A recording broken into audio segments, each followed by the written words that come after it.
Hey guys, it's Bridget with San Diego Seed Company, and today we're going to be doing a September garden tour. I'm going to show you what my garden looks like in September, and if there are some of you that are just joining us for the first time, a little disclaimer here. I swear I know how to garden, I promise. I'm a very talented gardener and farmer. It's not going to look like it though, because I had a baby. I have a 2-month-old baby, and this is what your garden looks like when you have a 2-month-old. It's just things get crazy really quickly. It's also September, and I'll talk about how that affects the garden. But before I get into that, make sure you hit the like and subscribe button so you're notified anytime we put out a video. All right, so it's September. It is the most beautiful time of the year in San Diego because it's the beginning of fall. Today is absolutely gorgeous weather-wise, but sometimes we have some pretty serious heat, and people say, Bridget, it's not fall, it's like 95 or 100 degrees. Well, it is fall, I promise you. We are going into the cool season in zone 9 and 10, and that's because the days are getting shorter, and I promise you, we will get cooler. The daytime temperatures will get cooler, and the nighttime temperatures will get cooler, which will change the crops that we need to grow.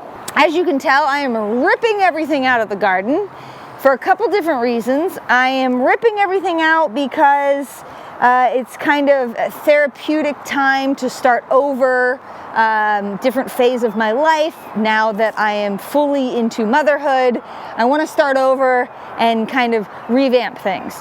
The other reason why we're ripping everything out, and we have a video on this, is because we're pulling out all of this absolutely miserable, terrible, there's a lot of curse words I would like to use right now, not going to. This terrible weed cloth that we were hoping would take care of our issue with the nut sedge that we have, which is this really terrible weed, but it didn't, and so it's all coming out and we're starting over. The other reason why we're ripping everything out is because we are in a season change. We are pulling out our tomatoes, and we're going to be putting in broccoli, cabbage, cauliflower, all of our root crops. And so there's a lot of garden cleanup that needs to happen because there's about 9 months of neglect here. We're ripping everything out and we're starting fresh, which is always a nice thing to do. And I know it's hard in a garden because you see like, oh, look at these beautiful marigolds, they're so pretty, and I don't want to rip them out. Well, I don't have to, but I do want to start new. They've been blooming for a really long time. I want to put in some other seasonally appropriate flowers, and it's really impossible for me to get all these weeds out without accidentally ripping up some of these marigolds. So they're gonna go out, it is what it is. The other thing that's really important to do at least once a year is service your irrigation. So I'm gonna actually go to all of my irrigation bibs here, and I'm gonna pull off the lines, and I'm gonna flush out all the mineral and deposits that have built up throughout the year. That's actually a really important way to have your drip line last a lot longer, because sediment's not building up in there and it's not clogging up and then blowing out. So I'll go in and clean all these out.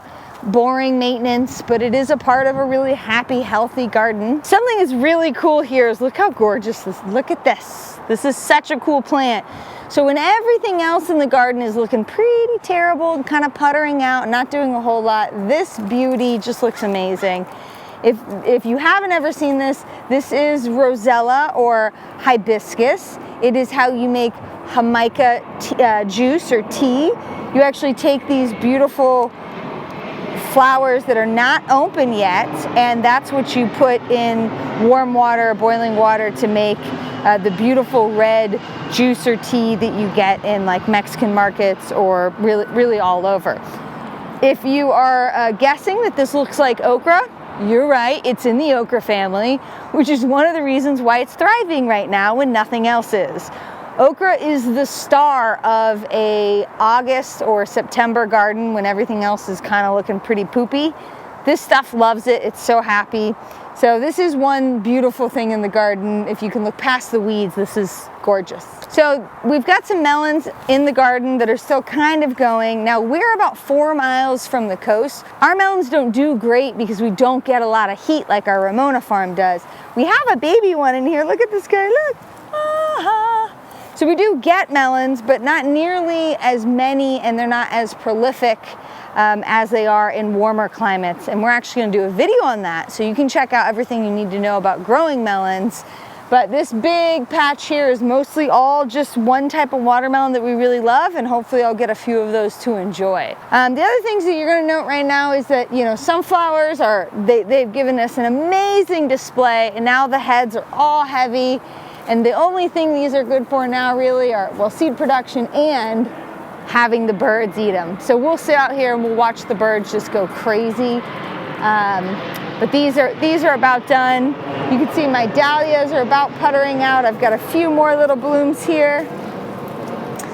Now what's amazing about dahlias is I can keep watering these and I will get more blooms. But again, I want to follow the seasons and take time to let the ground rest and not push out a bunch of blooms during a season when they're not really going to be that happy. So I can keep watering these, I'll get a few more blooms, but I'm going to just call it quits and just be happy with all the blooms that I've gotten this year. You can see I've got a couple of really big ones still over here. I mean, look at these massive beauties. We've been getting these, just so many of them throughout the season, and I feel fully satisfied that I've gotten enough dahlias for the year. So if you're tuning into our channel for the first time and you're a brand new gardener, a little bit of advice I have for you is, I've been doing this for 11 years and we have a very large space here and it can get very overwhelming. If you want a garden and you want it to look like what you see on Instagram and Facebook and all over, just know that takes a lot of time, and you will go through seasons in your life just like the garden sees different seasons, and there will be times where it looks amazing. And then there'll be times like right now where it doesn't look so good. It is part of the ebb and flow of gardening, and don't put too much stress on yourself to make everything look perfect all the time. Nature is imperfect and so are we, and it's good to embrace that, okay? Look at these beauties. Oh my gosh, I can't wait till they're ready. Not quite. We ate one little one and we're waiting for all of the rest to ripen. So no matter what you are harvesting out of your garden or in your farm, remember that there are seasons and things change. And for us right now, in zone 9 and 10, this was a tour of our garden in September. And it's a time when things look pretty rough, even in the best kept gardens, but we're transitioning into a different season, so you should be totally excited about that. Get all of your fall starts ready and know that the weather is going to get cooler. Hopefully we're going to get some winter rains and we're going to start growing a whole different host of crops on our farm and in our garden.